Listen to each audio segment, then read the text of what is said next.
segundo lugar, vamos às singularidades do tipo polo. Polo é quando a parte principal da série de Laurent tiver só alguns termos. Ou seja, for uma série finita a parte principal. Por exemplo, uma função f de z igual a 1 sobre z cosseno de z. Cosseno complexo, claro. Primeiro, a singularidade só existe uma, é a origem. Então, se só existe uma, não tem dúvida, ela é isolada. Então, aqui temos a nossa singularidade, z0 igual a zero. E para classificar, vamos usar o método, que é construir um anel de raio R em torno da origem. Um anel com centro, com raio interno 0, com raio externo R, centrado na singularidade, que nesse caso é a origem. Fica um anel bonito esse. Vamos expandir a série de Laurent e ver o que acontece com a parte principal. Mais uma vez, uma lição de moral aqui, se você não sabe a expansão em série de cosseno, que é uma função analítica em todo o plano complexo, portanto, eu posso expandir em particular em torno da origem em série de Taylor.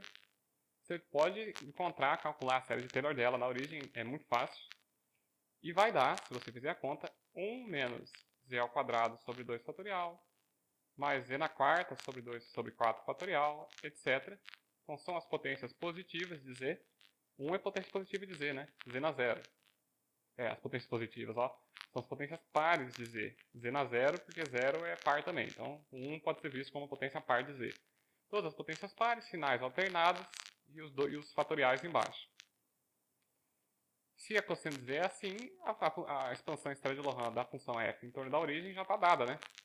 Ela é 1 sobre z vezes cosseno. E o cosseno é 1 menos z quadrado sobre 2 fatorial, mais z na quarta sobre 4 fatorial, etc, etc.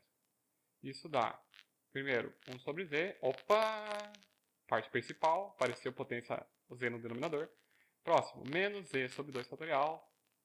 Próximo, mais z ao cubo sobre 4 fatorial. O próximo seria z na quinta, depois z na sétima, etc. E é 4 fatorial. Muito bem.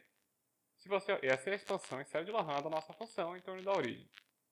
Se você observar para essa série, você vai ver aqui a parte analítica, a parte que tem potências positivas ou potência zero, z na zero, parte analítica da série de Laurent. E aqui, o terminho solitário é o único termo que aparece na parte principal. Lembrando, a parte principal, a parte em que z tem potência negativa, que é z na menos 1, certo? A parte principal em geral tem z na menos 1, z na menos 2, z na menos 3, z na menos n, z na infinito, menos infinito, vai embora. Nesse caso, a parte principal tem um terminho só. Os outros morreram. Os coeficientes dos outros termos da parte principal são zero, se você quiser ver desse jeito. Eu prefiro. Nesse caso, isso é o que a gente chama de polo. Quando a falta de analiticidade da função naquele ponto não é uma falta de analiticidade tão grande assim. A parte principal da série de Laurent dela não é tão grande assim. Tem uma quantidade finita de termos, que nesse caso é um termo só. Se tivesse 2 termos, continuaria sendo polo. Se tivesse 20 mil termos, era polo. Se tivesse infinitos termos, aí não é mais polo. Então tem uma quantidade finita de termos na parte principal, a gente diz que é polo. E dá ainda uma subclassificação para um polo. Nesse caso a gente chama 0 é polo simples, pelo fato de que a parte principal tem um único termo. Se a parte principal tivesse 2 termos, seria polo de ordem 2. Polo simples é o nome curto para polo de ordem 1. Se a parte principal tivesse 5 termos, aí seria polo de ordem 5 e assim por diante. Então vamos dar um exemplo. Eu acabo de definir errado. Polo não é pela quantidade de termos a parte principal, é pelo maior expoente. Aqui é 1 sobre z na primeira. Z na primeira, maior expoente 1, polo simples. Se o maior expoente fosse 5, polo de ordem 5. Eu preciso dar um exemplo depois dessa confusão que eu mesmo fiz, né? Vamos expandir essa outra aqui e classificar o polo. E verificar que é polo e aí dar o nome de polo simples, de ordem 2, qualquer coisa. 1 sobre z na quinta, cosseno de z. Então é praticamente a mesma da outra, com a diferença que vai ter 1 sobre z na quinta. Então eu já vou pular para o final. A série vai ficar 1 sobre z na quarta menos, aqui seria z na quinta, z na terceira, menos 1 sobre z na terceira, 2 fatorial, mais 1 sobre 4 fatorial, 1 sobre 4 fatorial z, menos, e aqui seria a parte principal, o próximo aqui seria z na sexta sobre 6 fatorial, ficaria menos z sobre 6 fatorial, mais etc. Pronto, agora você já identifica que aqui começa a parte analítica, potências positivas ou zero, ou potência zero, né, termo independente, e aqui está a parte principal. Muito bem, aí como eu falei, é um polo, porque a parte principal tem uma quantidade finita de termos, tem 3 termos. E é polo de ordem 4, porque o maior expoente da parte principal é 4. É 4 mesmo? Eu acho que se aqui fosse 1 sobre z na quinta, vezes 1 daria 1 sobre z na quinta, né? Então, na verdade, não é 4 não. Na verdade, aqui é 5. 1 sobre z na quinta. Então, é polo de ordem 5.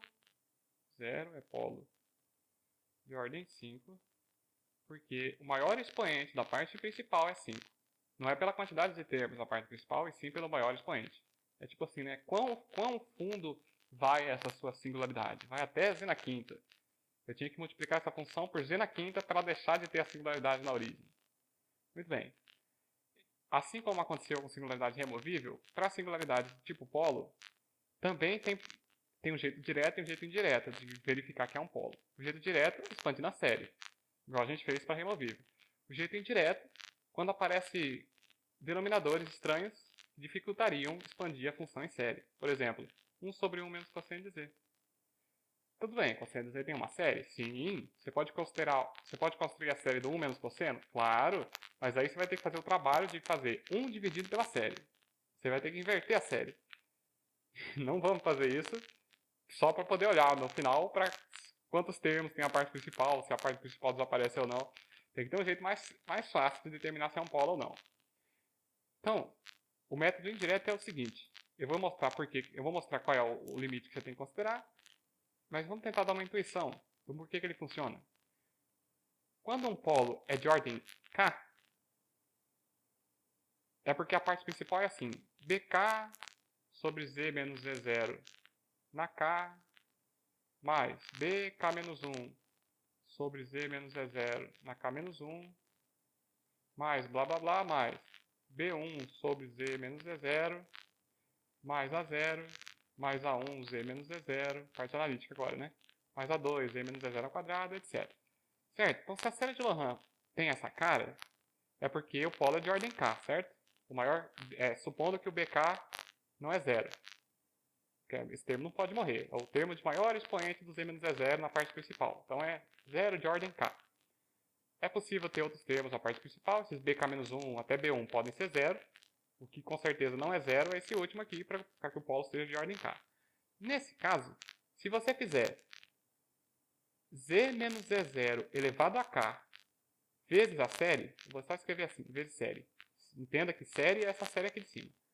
Se você fizer z menos z0 elevado a k vezes série, esse termo aqui vai virar um termo independente. Vai virar bk mais bk menos 1 z menos z0 mais blá blá blá blá. E daqui para frente, daqui para a direita, só vai ter z menos z0 no numerador. Ou seja, vai virar uma série de Taylors.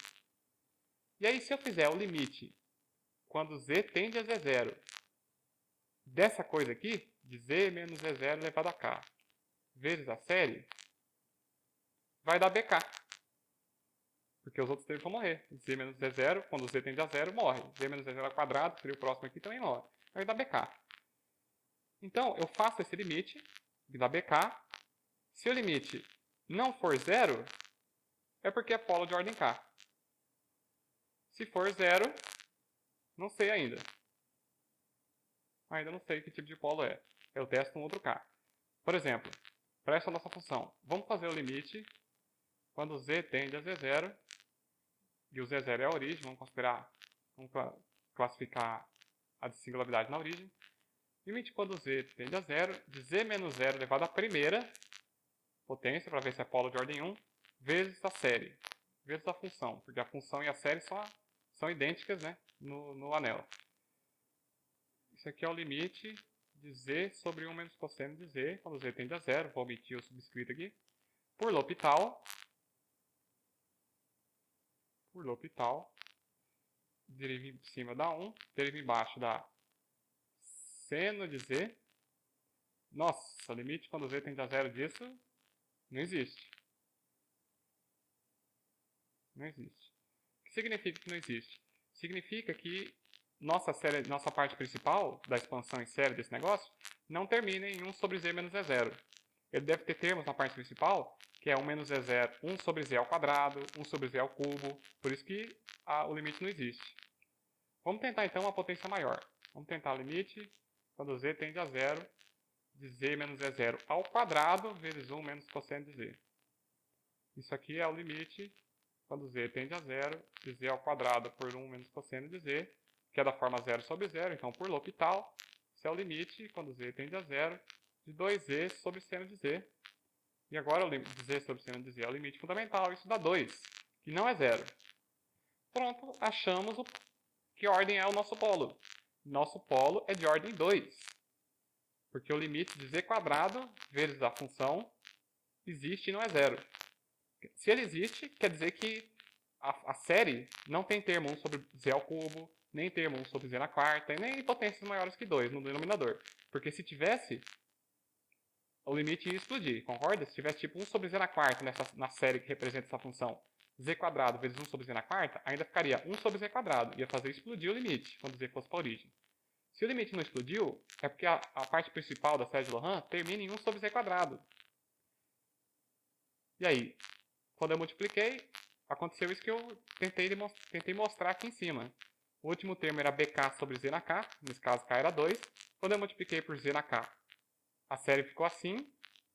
Quando eu considerei o limite, todos os termos morreram no seu bk, o coeficiente do termo de maior expoente, que a gente sabe que é 2 agora. Não deu zero, ou seja, esse termo aqui não morre. Esse termo de maior expoente não some. Por isso, ele existe lá na série, e por isso, o nosso polo é polo de ordem 2. Então, o zero é polo de ordem 2 dessa função. E assim funciona o método indireto para achar polo, para achar ordem de polo. E se... Aqui eu assumi que eu sabia que ele era um polo, para achar a ordem dele. Mas, em primeiro lugar, como eu sabia que era um polo? Porque se eu fosse testando os limites aqui e nenhum deles fosse existindo, eu ia desconfiar que não era polo. Que a parte principal não termina. Tem 1 sobre z, 1 sobre z na quadrada, 1 sobre z ao cubo, 1 sobre z na quinta.